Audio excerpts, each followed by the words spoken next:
Hey to everyone there, this is Sonia Malik और आज हम करने वाले अपनी ज्योग्राफी बुक 1 का last chapter that is international trade.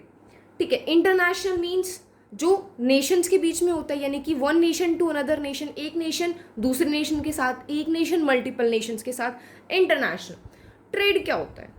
देखो, ट्रेड हम कहते हैं कि voluntary exchange of goods and services. Voluntary यानी कि हम अपनी मर्जी से अपनी गुड्स या सर्विसेज का एक्सचेंज करते हैं।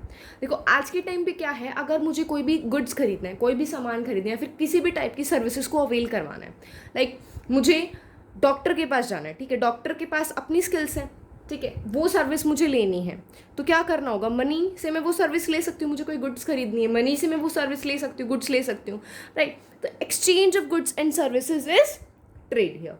अब देखो, ट्रेड जो होता है वो 2 टाइप्स का होता है, that is international and national. दोनों के नाम से चीज़ें बिल्कुल क्लियर हो जाएंगी।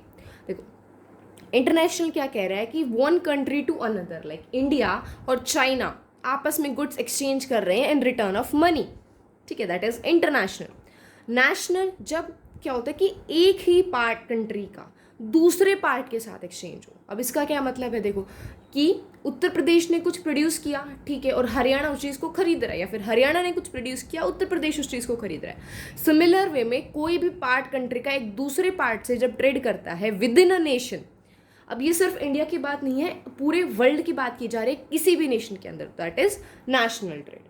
ठीक है, क्लियर है इतनी चीज़ें?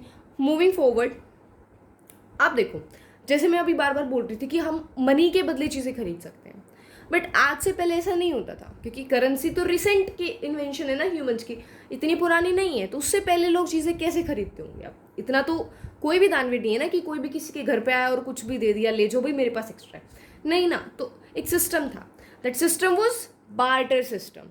अब देखो, बार्टर सिस्टम क्या होता है कि जब हमारे पास करेंसी नहीं थी, ठीक है, वी डोंट हैव करेंसी, तो ट्रेड किस तरीके से होता था? Goods for goods. अब देखो, नेक्स्ट टॉपिक हमारा है बार्टर सिस्टम। जैसे हमने इसमें स्टडी किया कि जब भी हमें कोई चीज़ एक्सचेंज करनी है, फिर कोई भी चीज़ खरीदनी है, सर्विसेज लेनी है, तो हम मनी का यूज़ करते हैं, करेंसी का यूज़ करते हैं। बट उस टाइम क्या, जब करेंसी थी ही नहीं, तो उस टाइम पे क्या होता था? एक कॉमन मार्केट है, कुछ भी चीज़ खरीदनी है, जो आपके पास सामान है वो लेकर जाओ, उसको देकर आओ, इन रिटर्न जो भी आपको चाहिए उसको ले आओ। दिस वॉज बार्टर सिस्टम, ठीक है, नेगोशिएट करना, ठीक है, गुड्स फॉर गुड्स। आजकल क्या होता है? Goods money, money goods, right. ये चीज़ें आज भी होती हैं। There is a place in Assam, ठीक है, जहाँ पे क्या लगता है? जोन बील मेला लगता है। मतलब मेला लग रहा है तो कॉमन सी बात है, साल में एक बार लगता है, ठीक है। आपके पास जो भी प्रोडक्ट्स है, भाई आपने खेत में कुछ उगाया है, अगर कोई कुम्हार है उसने अपने घड़े वगैरह बनाए हैं, कुछ हैंडीक्राफ्ट्स हैं, वो उसको लेकर जाएगा और इन रिटर्न उसको जो भी चीज़ें खरीदनी है वो उनसे खरीद लेता है, एक्सचेंज कर लेता है। लेकिन आज के टाइम पे हम तो नहीं देखते ना बार्टर सिस्टम। भाई पता चले मेरे को पेंसिल खरीदनी है और मैं शॉप पे जाके अपनी पुरानी पेंसिल दे रही हूँ और मैं बोल रही हूँ मेरे को पेंसिल दे दो। सी, अब क्या हुआ, आज के टाइम पे तो बार्टर सिस्टम नहीं है, इसके कुछ नेगेटिव्स रहे होंगे। नेगेटिव्स क्या थे? Coincidence and double coincidence. इसके अंदर क्या होता था कि ए पर्सन को जो चीज़ खरीदनी है वही बी पर्सन को खरीदनी है, और दोनों के पास चीज़ें भी वही हैं, तो एक्सचेंज क्या करेंगे? राइट। भाई सिंपल सी बात है, मेरे को भी ज्योग्राफी की बुक 1 चाहिए और सामने वाले को भी ज्योग्राफी की बुक 1 चाहिए, और दोनों के पास है बुक 2, तो कहाँ से मिलेगी हमें बुक 1? है ना, नहीं मिल सकती। तो it was the problem of coincidence. अब इसको ओवरकम करने के लिए हमने क्या किया कि हम एक चीज़ बना लेते हैं कि भाई इस चीज़ को देकर आप जो भी खरीदना चाहते हो आप खरीद सकते हो। जैसे आज हम मनी का यूज़ करते हैं कि आपके पास पैसे हैं। अब नेक्स्ट पॉइंट आता है कि जो कंट्रीज हैं वो आपस में ट्रेड करती क्यों हैं? देखो, चाहे कोई कितनी भी डेवलप्ड कंट्री हो, लेकिन अपने आप में सफिशिएंट तो नहीं होती, ठीक है, तो उनके पास कुछ सरप्लस भी होता होगा और कुछ कंट्रीज के पास डिफिक्ट भी होता होगा। तो जब सरप्लस कंट्रीज अपनी जो आइटम सरप्लस है, एक्स्ट्रा जो उनके पास आइटम है, उसको एक्सपोर्ट कर देती है।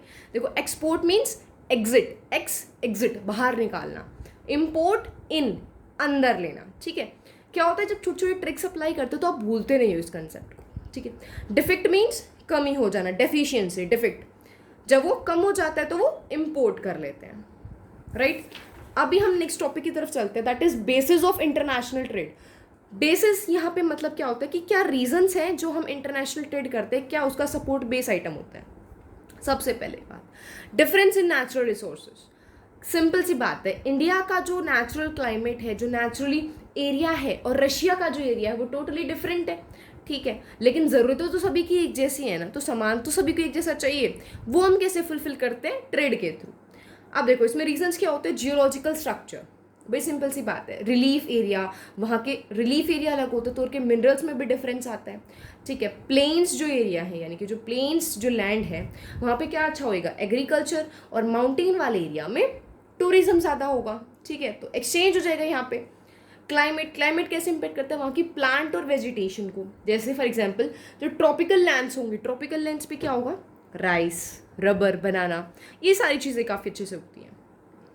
अब मिनरल रिसोर्सेज कैसे डिफर करते हैं? क्योंकि हर जगह अनइवन वर्ड ज्योग्राफी के अंदर बहुत बहुत यूज होता है, दैट इज कहीं पे ज़्यादा है, कहीं पे कम है, कहीं पे कंसंट्रेटेड है, कहीं पे डिस्पर्स्ड रिसोर्सेज है, ठीक है, जो कि बेस है इंडस्ट्रीज का। अब किसी इंडस्ट्री को जो है, अगर वो रिसोर्सेज चाहिए उसकी कंट्री में नहीं है, तो दैट डजेंट मीन कि वो उसका यूज़ करेगा ही नहीं, तो वो क्या करेगा? ट्रेड करेगा, उस चीज़ को इम्पोर्ट करेगा। नेक्स्ट पॉइंट से इज पॉपुलेशन फैक्टर्स। भाई पॉपुलेशन तो इट्स वेरी इंपॉर्टेंट। कैसे? कल्चरल फैक्टर्स में अब क्या होता है? देखो जम्मू कश्मीर के अंदर क्या होता है, शोल्स वगैरह काफ़ी अच्छे से हमारे बनाए जाते हैं क्योंकि उनका वो चीज़ कल्चर में है। तो बाकी जो जगह है वहाँ पे क्या लेंगी? उनको इम्पोर्ट करेंगी, राइट। तो इसी तरीके से अलग अलग जगहों की स्पेशल आर्ट होती है और वहाँ की वैल्यूज चीज़ की ज़्यादा होती है। एग्जाम्पल क्या कह रहा है ये? जैसे ईरान है, क्योंकि वर्ल्ड की ज्योग्राफी तो आपको एग्जाम्पल्स वर्ल्ड से ही डालने हैं, तो देखो सारे लर्न नहीं कर सकते, तो करना क्या है? एक कंसेप्ट के साथ एक एग्जाम्पल लर्न कर लो, क्योंकि 4 याद करोगे तो एक भी ढंग से याद नहीं रहेगा, क्योंकि अगर 4 सारे कर ले तो थिंक कितने हो जाएंगे। तो बेटर सोल्यूशन इज कि हर एक पॉइंट के साथ उसका एक एग्जाम्पल करते चलो, वो एक एग्जाम्पल तुम्हें याद रहेगा, है ना। सी अब ईरान क्या करता है? जैसे कारपेट्स के लिए फेमस है, ठीक है, कारपेट्स वो एक्सपोर्ट करेगा। साइज कैसे मैटर करता है? देखो अगर लाइक इंडिया है, इंडिया की पॉपुलेशन ज़्यादा है तो मार्केट भी बहुत ज़्यादा है, यहाँ पे सरप्लस कम होगा, राइट। हमें क्या होगा? डोमेस्टिक कंजप्शन ज़्यादा होगा। डोमेस्टिक कंजप्शन क्या होता है कि जब लोकली यानी कि अपनी कंट्री के अंदर, डोमेस्टिक यहाँ पे क्या आगे डिस्क होता है ना, domestic flights with in a country, तो डोमेस्टिक कंजप्शन यूज़ ज़्यादा करते हैं हम, उनका कंज्यूमर्स ज़्यादा है यहाँ पे। तो ट्रेड कैसा रहता है? आगे हम पढ़ेंगे, नेगेटिव ट्रेड रहता है हमारा ऑफर, कि हम इंपोर्ट ज़्यादा करते हैं, एक्सपोर्ट कम कर पाते हैं। अब ऐसी कंट्री जहाँ पे पॉपुलेशन कम है बट रिसोर्सेज ज़्यादा हैं, तो वो एक्सपोर्ट ज़्यादा करेगा, इंपोर्ट कम करेगा। नेक्स्ट हम बात करते हैं stage of economic development. Economic development क्या होता है? देखो जैसे कुछ कंट्रीज होती हैं डेवलप्ड है, कुछ डेवलपिंग है, कुछ अंडर डेवलप्ड है। तो अब होगा क्या? जो डेवलपिंग है वो क्या ग्रो कर रही होंगी? एग्रीकल्चर पे डिपेंडेंट रहेंगी, और डेवलप्ड है वहाँ पे इंडस्ट्रीज ज़्यादा होंगी। कॉमन सी बात होती है चीज़ ज्योग्राफी के अंदर, ठीक है। और ज्योग्राफी के अंदर तुम्हारे अंदर कॉमन सेंस है ना, you are genuinely really good at it. Now developing क्या कह रहा है कि मिनरल्स, एग्रीकल्चर प्रोडक्ट्स, ये जो रिसोर्सेज है उनको एक्सपोर्ट करेगा यहाँ पे, राइट। और डेवलप्ड फिनिश गुड्स को, अब जैसे example Africa, Asia, south America, developing countries, and Britain and Japan are the examples of developed countries. Now, extent of foreign investment. अब फॉरेन इन्वेस्टमेंट क्या होता है कि जब फॉरेन कंट्री यानी कि कोई भी अदर कंट्री आपकी कंट्री के अलावा जब इन्वेस्ट करती है अपना पैसा आपकी कंट्री के अंदर, दैट वाज फॉरेन इन्वेस्टमेंट। यहाँ पे क्या होता है? डेवलपिंग कंट्रीज के अंदर इन्वेस्ट किया जाता है क्योंकि उनके पास कैपिटल नहीं होती, तो डेवलप्ड कंट्रीज इन्वेस्ट करती हैं कैपिटल, दैट इज मनी। तो वॉल्यूम ऑफ ट्रेड यानी कि ट्रेड जो है वो ज़्यादा बढ़ता जाता है। अब यहाँ पे final the fifth factor is transport and communication. ये क्यों इंपॉर्टेंट होता है? देखो पहले क्या था? ट्रांसपोर्ट एंड कम्युनिकेशन डेवलप्ड नहीं था तो ट्रेड भी नहीं था। अभी हमने स्टडी किया हिस्ट्री के बारे में, है ना। तो जैसे जैसे लैंड, वाटर और एयर के मीन्स जो है ट्रांसपोर्ट के डेवलप होते गए तो कंट्रीज जो है ट्रेड ज़्यादा करती गई। ये पॉइंट यहाँ पे क्लियर है। नेक्स्ट टॉपिक सीज, अब ट्रेड जो होते हैं वो हमारे दो टाइप्स के होते हैं, बायलैटरल, मल्टीलैटरल। नाम से बिल्कुल क्लियर हो रहे हैं। बाय मीन्स टू, जब कोई भी ट्रेड सिर्फ दो कंट्रीज के बीच में हो रहा है, और यहाँ पे कब होगा? जब उनकी इकोनॉमीज एक दूसरे से कॉम्प्लीमेंट्री होंगी। कॉम्प्लीमेंट्री है मीन्स कि जब एग्जाम्पल यहाँ से देखते हैं कि एक कंट्री यहाँ पे कुछ रॉ मटेरियल प्रोड्यूस कर रही है और same raw material B country को चाहिए, गुड। अब बी कंट्री ऐसा प्रोडक्ट बना रही है जो सेम ए कंट्री को चाहिए, तो ये दोनों आपस में ट्रेड करेंगे तो एक दूसरे के लिए सफिशिएंट है, राइट। लेकिन ऐसा रेयर ही होता है, क्योंकि अगर इसको जो इंडस्ट्रीज है उसमें अलग अलग प्रोडक्ट्स चाहिए होते हैं, एक प्रोडक्ट से सारी की सारी इंडस्ट्रीज नहीं चल सकती, और इसे भी अलग अलग कंज्यूमर प्रोडक्ट्स चाहिए होते हैं, ठीक है। तो it is very rare. Multilateral क्या होता है? जब मोर देन 2 कंट्रीज के साथ होता है भाई, और ये हर किसी के साथ होता है। लाइक इंडिया के चाइना के साथ भी ट्रेड रिलेशन है, यूएसए के साथ भी हैं, रशिया के साथ भी हैं, और अदर जो मेजर कंट्रीज हैं उनके साथ भी हैं, राइट। अब देखो, ये जो मैं चीज़ हर अपनी वीडियो में बोलती हूँ कि तुम्हें क्या करना होता है, इसको साथ साथ लर्न क्या करो। शीट्स पे लिखा हुआ है, इंग्लिश में लिखा हुआ है, क्योंकि आपको आंसर लिखना है ना, किसी को समझाना नहीं है, लिखना है अपनी शीट्स के अंदर। तो ये जो वर्ड्स हैं साथ के साथ उनको क्लियर करते चला करो, ठीक है। And one more request to you all कि प्लीज़ मेरे चैनल को सब्सक्राइब करो, वीडियो को लाइक करो and share it with your friends, क्योंकि एक्चुअली इन नोट्स को बनाने में काफ़ी टाइम लगता है, राइट। कुछ भी खरीदना चाहते हो आप उससे खरीद लीजिए, ठीक है भाई। अगर आप घर शिफ्ट कर रहे हो तो ऐसा तो नहीं है कि घर के सारे सामान को उठा के लेके जाओ। अब इंटरनेशनल ट्रेड की हिस्ट्री कैसे रही, कैसे इसकी स्टार्टिंग हुई, क्योंकि पहले तो हमने पढ़ा था कि ट्रांसपोर्ट एंड कम्युनिकेशन इतना डेवलप नहीं था, तो कैसे लोग एक दूसरी जगह से दूसरी जगह पे जाएंगे। और एक मिथ चलता था कि अगर आप घर से ज़्यादा दूर गए तो अर्थ पहले गोल तो मानता ही नहीं था कोई, कि सीधी सीधी आप चलते जाओगे और जाके गिर जाओगे, तो कोई भी घर से ज़्यादा दूर नहीं जाता था। ये सारे मिथ्स कैसे ओवरकम हुए और किस तरीके से इंटरनेशनल ट्रेड की स्टार्टिंग हुई। देखो क्या किया गया, ट्रेड हम करते हैं मार्केट के अंदर, लेकिन उस टाइम पे तो ट्रांसपोर्टेड कम्युनिकेशन था ही नहीं, तो मार्केट तक पहुंचेगा कैसे सामान, है ना। तो ट्रेड होता भी था तो किस चीज़ों को होता था, नॉर्मल थिंग्स की, जो डेली आइटम्स की चीज़ें हैं, डेली यूज़ की जो चीज़ें होती थी, तो और लग्जरी आइटम्स का बिल्कुल भी नहीं होता था। फिर क्या हुआ, चाइना और रोम के बीच में एक रूट बनाया गया, सिल्क रूट, जो सिर्फ 6000 सेंटीमीटर था, ठीक है। इसमें तो सिल्क रूट है, तो सिल्क का एक्सचेंज होता था, सिल्क का ट्रेड होता था। फिर 12th सेंचुरी में यूरोप और अमेरिका, ये दो ऐसी कंट्रीज थी जिनके बीच में ट्रेड होने लगा, ठीक है। यहाँ से कुछ ट्रेड फ्लरिश हुआ। फिर क्या हुआ, 15th सेंचुरी में आते आते जो ये यूरोप और अमेरिकन की जो कंट्रीज थी वो काफ़ी डेवलप्ड होती गई, यानी कहानी है बिल्कुल कहानी की तरह ही सुननी है, ट्रेड डेवलप होती गई उनकी। तो अब उन्होंने क्या उगाना स्टार्ट किया, अमेरिकन कॉफ़ी पीते हैं, ठीक है, कॉफ़ी वगैरह उन्होंने सारी स्टार्ट कर दी, कॉफ़ी है, प्लांटेशंस है, ये सारा। अब वहाँ के लोग तो आलसी, काम नहीं करना चाह रहे, ठीक है। ये सिर्फ समझाने के लिए है, लर्न करने के लिए है, ठीक है, I did not mean it. तो क्या करते हैं, यहाँ से एशिया अफ्रीका से क्या करते हैं, स्लेव्स को लेकर जाते हैं। स्लेव्स यानी कि क्या करते हैं, ह्यूमंस को खरीद लेते थे, ठीक है, खरीद लिया। उसके बाद क्या करते, उनका ट्रेड किया जाता था कि उनको पोर्ट पे लेके जाते और दूसरी कंट्रीज में उनको एक्सपोर्ट कर दिया जाता था, तो this was slave trade. 15th century में चला, लेकिन क्या हुआ, कुछ ही सेंचुरी बाद, यानी कि क्या हुआ कि हमारा कुछ टाइम पीरियड बाद, कुछ सालों के बाद इसको कंट्रीज़ ने रियलाइज़ किया कि वो चीज़ सही नहीं है, ह्यूमन का import export is totally unethical. तो उसके बाद क्या हुआ, डेनमार्क, यूएसए, ब्रिटेन जैसी कंट्रीज़ ने इस चीज़ को मना कर दिया कि नहीं भाई हमें ऐसा नहीं चाहिए।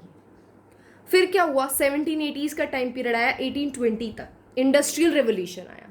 अब इंडस्ट्रीज़ है तो इंडस्ट्रीज़ को क्या चाहिए, रॉ मटेरियल, और इंडस्ट्रीज़ जो है क्या चाहते हैं कि जो हम फिनिश प्रोडक्ट्स बना रहे हैं उनको कोई खरीद ले। बस यहीं से इनका रिलेशन बन गया कि जो डेवलपिंग कंट्रीज़ है वो रॉ मटेरियल्स प्रोवाइड करती और डेवलप्ड कंट्रीज़ उनको in return finished products provide करती, ठीक है। अब क्या हुआ, वर्ल्ड वॉर 1 और 2 का टाइम पीरियड आया। अब कोई भी कंट्री नहीं चाहेगी कि सामने वाली फ्लरिश करे, कि मुझे उससे कुछ सामान लेना पड़े, है ना। तो उन्होंने क्या कर दिया, ट्रेड के ऊपर क्वांटिटेटिव रिस्ट्रिक्शंस लगा दिए कि आप इतना नहीं ला सकते, इतना नहीं ला सकते। तो ट्रेड की तो बिल्कुल बुरा हाल हो गया। लेकिन जैसे जैसे पोस्ट वार पीरियड आया, यानी कि लड़ाई खत्म होने का टाइम पीरियड आया, तो उन्होंने रियलाइज़ किया कि नहीं भाई, इसमें तो हम दोनों का ही तो। अब moving on to our next topic, that is balance of trade. देखो बैलेंस ऑफ ट्रेड क्या होता है कि difference between value of import and export over given period of time, यानी कि जो डिफरेंस होता है कि आपने कितना इम्पोर्ट किया है, कितना एक्सपोर्ट किया है, उसका difference, that is your balance of trade. कि सिंपल एग्जाम्पल, अगर मैं 10 रुपये की कोई चीज़ खरीद रही हूँ तो मैं 12 रुपये की उसको बेच भी तो रही हूँ, किसी और चीज़ को 12 रुपये की बेच भी तो रही हूँ, तो उन दोनों का डिफरेंस, राइट। अब अगर क्या होता है, ये 2 टाइप्स का होता है, नेगेटिव बैलेंस, पॉजिटिव ट्रेड, ठीक है। अब इसमें क्या होता है, पॉजिटिव में क्या है कि अगर मैं ज़्यादा एक्सपोर्ट कर रही हूँ और इम्पोर्ट कम कर रही हूँ, सिंपल सी बात देखो, अगर मैं ज़्यादा सामान बेच रही हूँ, कम खरीद रही हूँ, तो मेरा फ़ायदा है, राइट। लेकिन अगर मैं बेच कम रही हूँ और खरीद ज़्यादा रही हूँ, तो इसमें तो मेरा नुकसान है, राइट। ईजी। एक और इसी के साथ कंसेप्ट जुड़ा हुआ है, ट्रेड लिबरलाइजेशन। लिबरल क्या होता है? फ्री छोड़ देना, है ना, फ्री। तो यहाँ पे क्या होता है कि जब कोई भी कंट्री अपनी कंट्री के अंदर टैरिफ्स को कम कर देती है। टैरिफ्स क्या होता है कि आपने ये बॉर्डर क्रॉस किया है, सामान इस बॉर्डर तक लेकर आए हो, क्रॉस करवाओगे तो इस पर टैक्स लगाया जाएगा। जब उनको कम कर देती है, ओपन इकोनॉमी बना देती है, तो उसको हम कहते हैं ट्रेड लिबरलाइजेशन, ठीक है। और देखो, अब ट्रेड को रेगुलेट करने के लिए कि अच्छे से हो, कोई भाई डेवलप्ड कंट्री है वो डेवलपिंग कंट्री पे ज़्यादा दबाव ना बनाए, ठीक है ना, उन सब के सेफ गार्ड के लिए क्या बनाया गया? WTO। अब इसका भी खुद का एक इतिहास है। क्या हुआ था कि 1948 के अंदर जिनेवा के अंदर, स्विट्जरलैंड में है जिनेवा, ठीक है, GATT हमारी ऑर्गेनाइजेशन बनाई गई, ठीक है। अब उसने क्या किया, काम क्या था कि वो फ्री ट्रेड करेगी, डेवलप्ड नेशंस की हेल्प करेगी, एक्सपैंड करेगी कि वो और भी आते रहे। मतलब इसमें हुआ क्या बेसिकली, पहले तो गेट के अंदर सिर्फ डेवलप्ड नेशंस ही थे, लेकिन धीरे धीरे ये एक्सपैंड होता गया और 1955 में इसका नाम चेंज कर दिया गया WTO। बैरियर्स हटा दिए गए। लेकिन इसको क्रिटिसाइज किया जाता है कि तू ना भाई हमेशा सिर्फ डेवलप्ड कंट्रीज की ही साइड लेता है। Presently 149 members, that is world trade organization. अब वर्ल्ड ट्रेड को लेके कुछ कंसर्न्स रहते हैं। कंसर्न्स क्या रहेंगे? पहली बात, ओवर एक्सप्लॉयटेशन हो रहा है रिसोर्सेज का, ठीक है, ओवर एक्सप्लॉयटेशन हो रहा है, एनवायरमेंटल पोल्यूशन ज़्यादा बढ़ता जा रहा है, और जो डेवलपिंग कंट्रीज उनमें फॉरेन एक्सचेंज कुछ ज़्यादा ही बढ़ता जा रहा है, राइट। अब देखो, फॉरेन ट्रेड ज़्यादा बढ़ेगा तो उनका कंट्रोल भी तो ज़्यादा बढ़ेगा ना, ठीक है। नेक्स्ट, रीजनल ट्रेड ब्लॉक्स, जैसे WT है, इट इज़ एन इंटरनेशनल, ठीक है, इंटरनेशनल है, सभी के लिए एक है। लेकिन अब कुछ होता है कि रीजन, जैसे पड़ोसी पड़ोसी, चलो भाई एक सोसाइटी बना लेते हैं, है ना, तो सेम वे इसी तरीके की कुछ सोसाइटीज़ बनी हुई हैं ट्रेड को लेकर। तो सबसे पहले हम बात करते हैं यहाँ पे एशियान को लेकर, ठीक है, association of south east Asian Nations. देखो, अब करना क्या है, इसमें कुछ हाईलाइटेड चीज़ें हैं, वो पर्टिकुलरली तुम्हें याद रखनी है, ठीक है, बाकी कॉमन रहता है, easily you can guess it out. तो अगस्त 1967 में ये बनी थी, राइट। इंडोनेशिया, मलेशिया, थाईलैंड इसकी कुछ मेजर कंट्रीज़ हैं।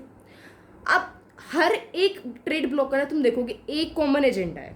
तो इन्हीं का कॉमन एजेंडा क्या है कि हमें एक जॉइंट नेगोशिएटिंग वे प्रोवाइड करना है। यानी कि कहना क्या चाह रहा है ये, देखो, डेवलप्ड कंट्रीज आ रही हैं और मैं डेवलपिंग हूँ, तो जो डेवलप्ड मिलके मुझे एक को दबा सकती हैं, राइट। मैं एक हो सकता है एक अच्छा प्लेटफॉर्म ना मिले मुझे उनसे बातचीत करने का, तो ये एक प्लेटफॉर्म प्रोवाइड करती है कि अब हम developing countries jointly developed country से बात करेंगी, ट्रेड करेंगी, ताकि हमारा एक्सप्लॉयटेशन ना हो, ठीक है। और किस चीज़ में डील करते हैं ये? एग्रो प्रोडक्ट्स, मिनरल्स और एनर्जी। नेक्स्ट हम बात करते हैं EU की। इसके बारे में सभी को पता होता है, यूरोपियन यूनियन, लेकिन ये पहले इसका नाम क्या था? EEC। इसने क्या किया कि इसके अंदर कुछ मेंबर्स हैं भाई, ठीक है, आपस में सपोज हियर 15 कंट्रीज इसके मेंबर्स हैं। अब वो 15 कंट्रीज कहती हैं कि जो हम 15 आपस में एक दूसरे पे ट्रेड की जो रिस्ट्रिक्शंस हैं उनको ख़त्म कर देंगे, यानी कि कोई भी टैक्स नहीं लगाएंगे, राइट।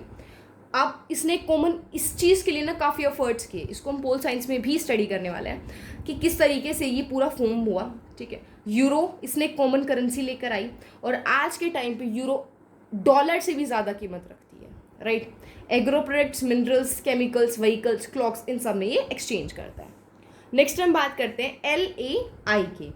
आप यहाँ पे क्या कहते हैं, 1960 में बना था, ठीक है, मोंटेविडियो उरुग्वे में इसकी सेंटर है, ठीक है। इसका एम क्या है कि जो साउथ अमेरिकन नेशंस है उनके बीच में ट्रेड को हमें बढ़ाना है, ठीक है। क्या कहता है ये? Latin American integration association. Next हम बात करते हैं NAFTA, that is north American free trade association. अब नॉर्थ अमेरिकन में क्या कहता है? नॉर्थ अमेरिका के अंदर मेजर कंट्रीज जब हम सुनते हैं तो क्या दो कंट्रीज दिमाग में आती है? USA and Canada, right.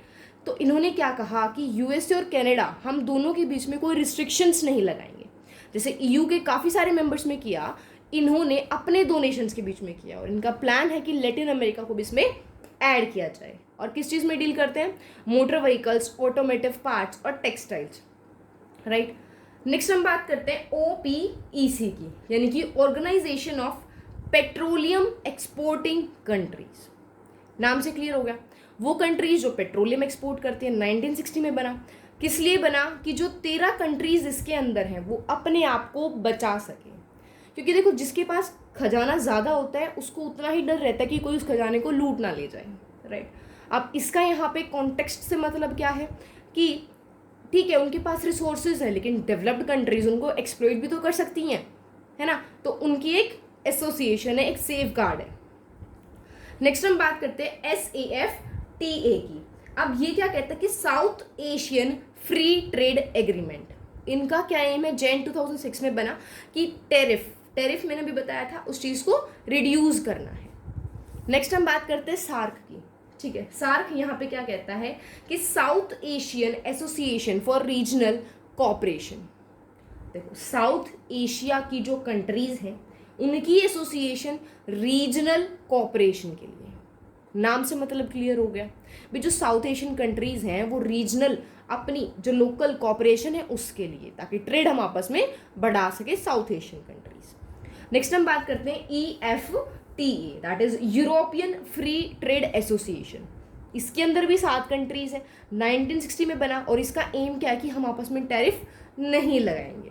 लेकिन इतना सक्सेसफुल नहीं रहा क्योंकि डेनमार्क, UK कंट्रीज इसमें से बाहर आती जा रही है कि हमें नहीं बनना इसका पार्ट। नेक्स्ट हम बात करते हैं CIS, that is Commonwealth of independent states.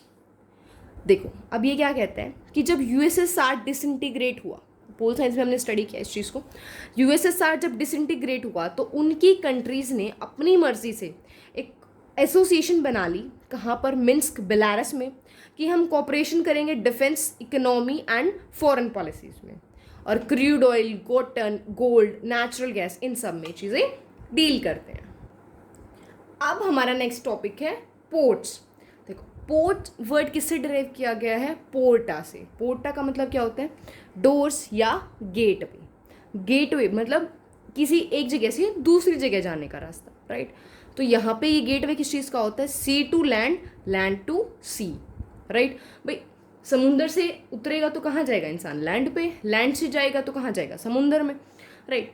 तो 90% जो हमारा वर्ल्ड का ट्रेड होता है वो पोर्ट्स के थ्रू किया जाता है, यानी कि पोर्ट्स उसमें काफ़ी इंपॉर्टेंट रोल होता है। अब देखो यहाँ पे क्या होता है कि जो लैंड होती है और सी ट्रेड होता है, राइट। किसके थ्रू? कार्गो। कार्गो का देखो, कार्गो और पैसेंजर्स 2 टर्म है, बहुत बार एक्सप्लेन हो चुकी है। पैसेंजर्स ठीक है, जब इंसान एक जगह से दूसरी जगह जाते हैं। कार्गो, जब गुड्स एक जगह से दूसरी जगह जाती हैं वाया सी दूसरी कंट्रीज में, दैट इज थ्रू पोर्ट्स। यानी कि पोर्ट्स क्या होते हैं? देखो, जैसे समुंदर है, राइट।